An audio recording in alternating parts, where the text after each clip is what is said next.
ఓం మహాగణాధిపతయే నమ. ఓం గురుభ్యో నమ. ఓం శ్రీమాత్రే నమ. అరుణాం కరుణాతరంగితాక్షీం ధృతపాశాంకుశపుష్పబాణచాపాం అనిమాదిభిరావృతాం మయూకై అహమిత్యేవ విభావయే భవానీ. శ్రీమాత్రే నమ.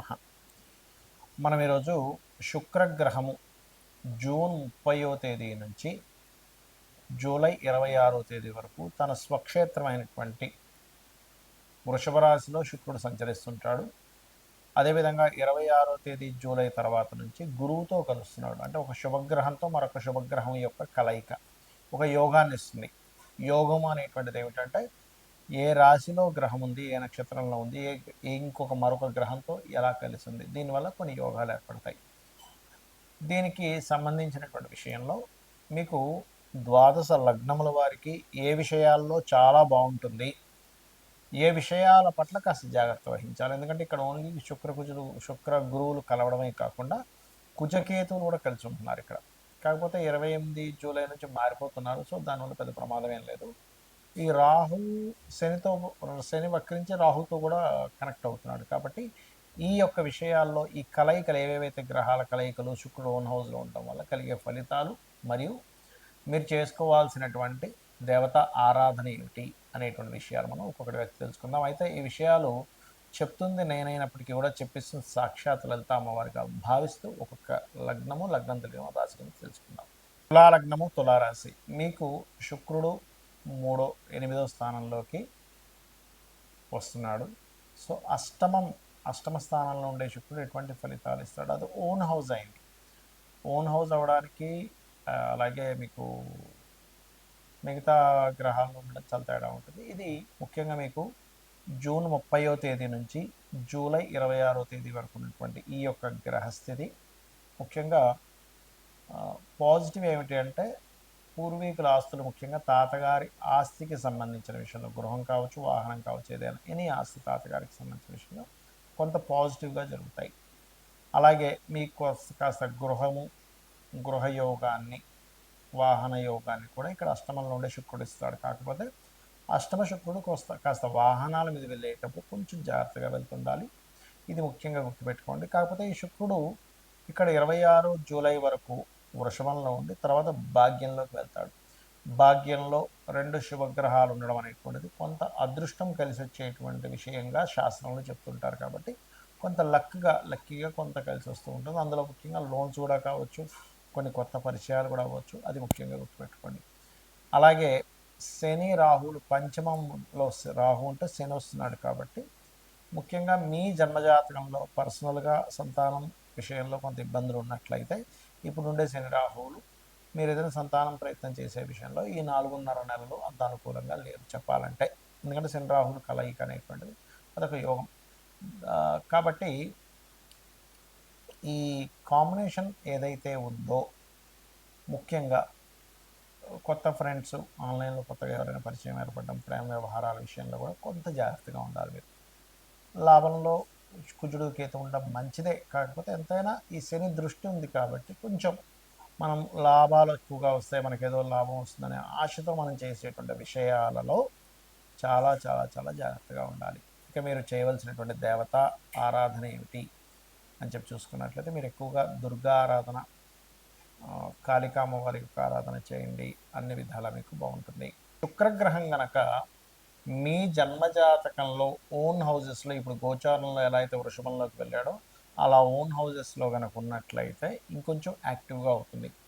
ఇక్కడ శుక్రగ్రహం విషయంలో కానివ్వండి, శనిగ్రహం విషయంలో కానివ్వండి, చాలామందికి కొన్ని అపోహలు ఉన్నాయి. శని అనగానే పూర్తిగా బాగోదు అనుకుంటారు, శుక్రుడు అనగానే చాలా బాగుంటుంది అనుకుంటారు. ఇక్కడ ఏంటంటే శుక్రుడు లగ్జరీకి కారకుడు. చిన్న ఎగ్జాంపుల్ చెప్తా చూడండి. ఇప్పుడు బాడీ పార్ట్స్లో కూడా శుక్రుడు కారకత్వాలు ఉంటాయి. అలాగే కిడ్నీసు, దృష్టి, ఈ రకంగా అనేకమైనటువంటి విషయాలు. ఇప్పుడు కిడ్నీలు కొంతమందికి 90 ఏళ్ళు 100 ఏళ్ళు వచ్చినా బ్రహ్మాండంగా పనిచేస్తాయి. మరి కొంతమందికి 20-30 ఏళ్ళకి ఇబ్బంది పడతారు. అంటే ఏమిటి? దాని మీద ఏదో నెగిటివ్ ఇంపాక్ట్ పడింది మెడిసిన్స్ ద్వారానో ఇంకోటి మీకున్న అలవాట్ల ద్వారానో. మరి అందరికీ కిడ్నీలు ఎందుకు అలా పనిచేయమంటే అది ఉండే బలాన్ని బట్టి. అందరికీ దృష్టి ఎందుకు షార్ప్గా ఉండదంటే అది ఉండే షార్ప్ కళ్ళని వాళ్ళు ఎంతవరకు కాపాడుకున్నారు, ఎట్లాంటి ప్రికాషన్స్ తీసుకున్నాం దాని మీదే. ప్రతి గ్రహము కూడా రవి దగ్గర నుంచి కేతువు వరకు కూడా ప్రతి గ్రహం దాని కారకత్వాలు ఇస్తుంది. అయితే శుక్రుడు మాత్రం బాగున్నాడు అంటే మీ జన్మజాతకంలో బాగుండడం అంటే ఏమిటో మొట్టమొదటిగా తెలుసుకోవాలి. అందరూ ఏకాదశంలో అన్ని గ్రహాలు బాగుంటాయి అంటాడు, కానీ శుక్రుడికి ఏకాదశం పనికిరాదు, 6వ స్థానం పనికిరాదు శుక్రుడికి. 12వ స్థానం బ్రహ్మాండంగా పనిచేస్తుంది శుక్రుడికి, ఎందుకంటే సుఖాలను ఇచ్చే కారకుడు కాబట్టి 12 శుక్రుడు మంచి లగ్జరీ లైఫ్ను అనుభవిస్తాడు, ఇది గుర్తుపెట్టుకోండి. మిగతా ధనస్థానము, లేకపోతే 4వ స్థానము, 5వ స్థానం ఇవన్నీ కూడా ఓకే. కాకపోతే ఇక్కడ ఏంటంటే లగ్జరీ లైఫ్ ఇచ్చేవాడు శుక్రుడు. కానీ శుక్రుడు మనకు లగ్జరీ లైఫ్ లేదు అని బాధపడుతుండేటువంటి వారు, లేదా ధనము లేదు అని ఇబ్బంది పడేటువంటి వారు, వివాహం అవ్వట్లేదు అని ఇబ్బంది పడుతుండేటువంటి వారందరికీ కూడా శుక్రగ్రహం ఎక్కడో దగ్గర ఇబ్బంది అయింది, లేదా స్త్రీ వల్లే శాపము. చూడండి, ఒక్కోసారి స్త్రీ శాపం ఉందండి, అందుకే నాకు ప్రతిసారి లేడీస్ ఇబ్బంది అవుతుందండి అని చెప్తూ ఉంటారు కొంతమంది. అంటే దాని అర్థం ఏమిటి? స్త్రీకారకుడైన శుక్రుడు ఎక్కడో పాడయ్యాడు, పాపగ్రహాల మధ్యన ఉండడము, 6వ స్థానంలో శత్రుక్షేత్రంలో ఉండడము, ఏకాదశంలో ఉండడము. చాలామంది ఏకాదశి అంటే మంచిది అనుకుంటారు, కానీ శుక్రుడికి మంచిది కాదండి. అందరికీ మంచిదే, కానీ శుక్రుడికి మంచిది కాదు, ఇది బాగా అర్థం చేసుకోండి. ఎనీ మ్యారిటల్ లైఫ్ డిస్టర్బెన్స్ ఉన్న జాతకంలో ఏకాదశ శుక్రుడు 90% ఆఫ్ జాతకాల్లో ఉంటారు. రీసెర్చ్ పాయింట్ ఆఫ్ వ్యూలో చెప్తున్నాను నేను మీకు, శాస్త్రంలో కూడా ఉన్న విషయం నేను చెప్తున్నటువంటిది కాదు.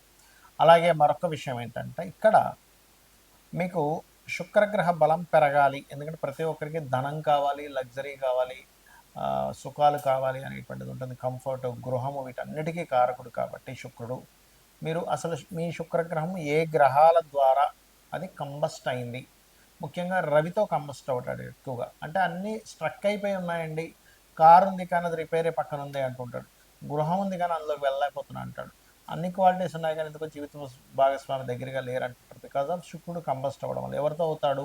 సూర్య భగవానుడు ద్వారా శుక్రుడు ఎప్పుడైనా కంబస్ట్ అవుతాడు. సూర్యుడు వల్ల చాలా గ్రహాలు కంబస్ట్ అవుతాయి, గురుమౌర్జమి, శుక్రమౌర్జమి, ఇలా చాలా ఉంటాయి.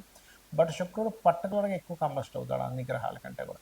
అప్పుడు సూర్య నమస్కారాలు చేసుకోవాలి. అంటే సూర్యుడికి శుక్రుడికి 10 డిగ్రీల లోపల, 8 డిగ్రీలు మినిమం లోపల కనుకుంటే అది కంబస్టన్ తీసుకోవాలి. అంటే ఉదాహరణకి ఒక రాశిలో, ఎనీ రాశి 12 రాశిస్లో ఏదైనా ఒక రాశిలో రవి ఉన్నాడు, శుక్రుడు ఉన్నాడు.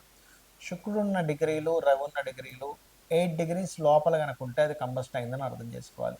కొన్ని యాప్స్లో 10 డిగ్రీస్ 15 డిగ్రీస్ దాటినా కంబస్టన్ ఇస్తారు, అది కాదు ప్రామాణికము, ఇది గుర్తుపెట్టుకోండి.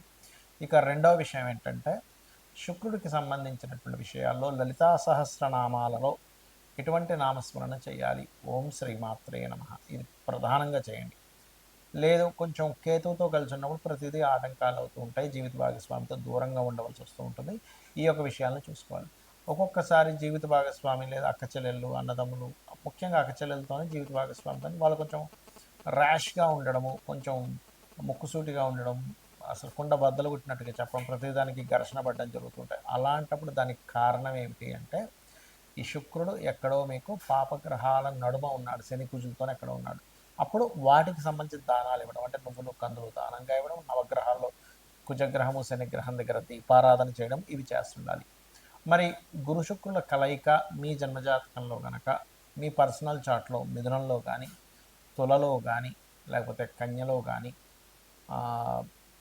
కుంభంలో కానీ, ధనస్సులో కానీ, లేదా మీనంలో కానీ ఉన్నట్లయితే, ఈ గురు శుక్రుల కలయిక ఎప్పుడైతే మీకు జూన్ 26వ తేదీ నుంచి జూలై 26వ తేదీ నుంచి దాదాపుగా గురు శుక్రులు కలుస్తున్నారు కాబట్టి జూలై 26 నుంచి ఆగస్టు 20 వరకు ఉండేటువంటి గ్రహస్థితి మీకు కొన్ని పాజిటివ్స్ని ఇస్తుంది. సో ఫైనల్గా ఏంటి, మీకు శుక్రుడు బాగుండాలంటే అమ్మవారి ఆరాధన చేయండి, అన్ని విధాలా మీకు బాగుంటుంది. దీంతోపాటు ఫైనాన్షియల్గా ఇంకా బాగా గ్రోత్ రావాలి అంటే ఓం సంపత్కరీ సమారూఢ సింధుర వ్రజ సేవితాయే నమః, లేదా ఓం ధర్మాధ్యక్ష ధనాధ్యక్ష ధనధాన్య వివర్ధినియే నమః అనే నామస్మరణ చేయండి. దీంతోపాటు శుక్రవారాలు చపాతీ నూనె వేయకుండా ఒక 3 చపాతీలు తయారు చేసి దానికి తేనె పూసి గోవుకి తినిపిస్తూ, సాక్షాత్ సకల దేవతలు అమ్మవారి స్వరూపమైనటువంటి గోవులకు తినిపిస్తూ నేను చెప్పినటువంటి మంత్రాన్ని ఓం సంపత్కరీ సమారూఢ సింధుర వ్రజ సేవితాయే నమః అని చేస్తూ ఉండండి. ఖచ్చితంగా మీకు అన్ని విధాలా బాగుంటుంది. శ్రీమాత్రే నమః.